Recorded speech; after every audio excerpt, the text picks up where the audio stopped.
Reverend KWalker and Mr. Ronald Johnson.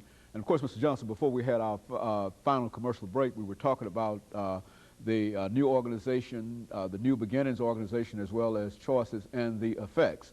Let's have you to continue, you and Reverend Walker, to continue that conversation and to give us some information over the last 5.5 minutes that we have here related to this whole issue of African Americans and youth and incarceration. Let's do it from that perspective. First, I would just like to just give a layout of what the statistics are in the federal system. In the federal system, we as African American really do, or in any prison system, we think that we are the majority. But according to the Federal Sentencing Commission, we are not the majority. We are right there in the middle because we only make up 12% of this country. And only making up 12% of this country, we're about 33%, whites about 47%, and we're talking Hispanic is even higher than African American. But I just want to say that if we really want to make a change and make a difference, I think we really have to stimulate our youth. We have to stimulate their minds in processing their information. And that can mean all of the difference in the world, the ability to be choices. That's you continue. It's the choices and the consequences. Is that what we're saying? Absolutely. Choices, it's the consequence of our choices. We really must give thought to those consequences.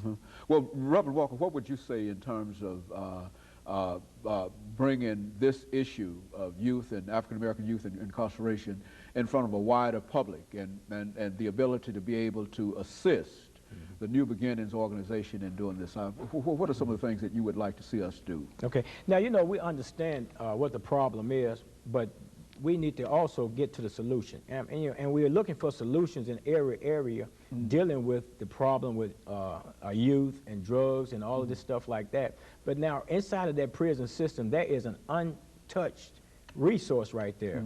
There are men in that prison system in this group, New Beginning, that can play a definite and very important part in the solution to solving some of these problems, dealing with teen pregnancy, gun violence, and all the other things that we're dealing with. What we're looking for the support of different agencies. We're looking for the support of the Department of Corrections to allow this particular organization to be all that God intended for this group to be, and that is to save our youth. This thing is bigger than myself. It's bigger than New Beginnings, the people in New Beginnings. It's bigger. I mean, this is something that has to be implemented, something that has to be put in place in order for us to save our youth. I mean, our young people are falling. I mean, they're falling in large and great numbers, and there is something that has definitely got to be done.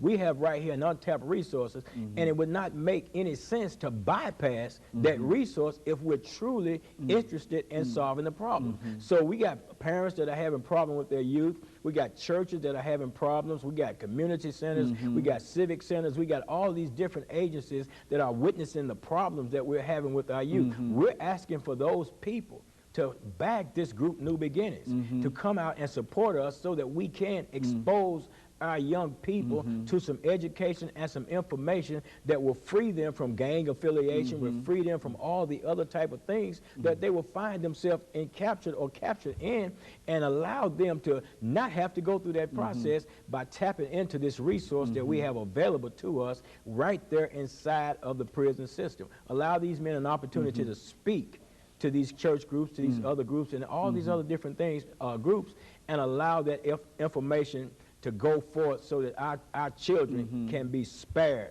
the incarceration that they're headed for. That seems to be almost a very, very inexpensive process in terms of just the number of dollars that you would have to spend to create that kind of situation, would it not be? Absolutely inexpensive. I mean, you're looking at the gas it takes to drive a bus out there to the prison system, or to be able to hopefully get where these guys can come out into the community, you know, and to share this information. So yeah, it's definitely an inexpensive solution right there, without a doubt. But it would have rippling effects, and it would have a tremendous effect on these young people who will have an opportunity to see which will not be a glorified camp kind of situation Is that what we're saying? That's exactly what we're saying. We want to show them what prison life is all about, show them in relation to the choices that they made that got them incarcerated, and what prison life is really all about. These guys want to stress education, building good moral character and stuff like that. Talk to them in terms of honoring your parents and having respect for authority and all these different types of things, you know.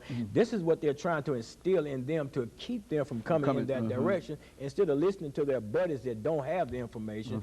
Put them in a setting in front of these men that do have the information. I mean, you think about it, we have labeled these people in prison as total societal rejects, but there are people in there that really have the ability, and I'm speaking of these men in this group, that have the ability to make a difference in the lives of people that are outside in what we call free world society. And we need to tap into that resource, allow these men the opportunity to give back. You know, we say we take from society, okay, here's the opportunity to allow them to give back to society. Why wouldn't we do that?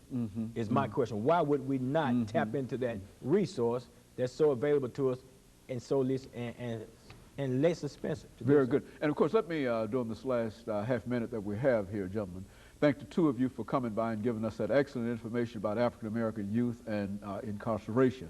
And I think that most people will agree that if we could use this as a resource, and I think that that's what the two of you are essentially saying, that it would be possible to reach many of our youth who otherwise might be unreachable. And of course, let me thank our audience during this last few seconds for their kind attention this morning, and encourage them to tune in again next week for another informative edition of Comments.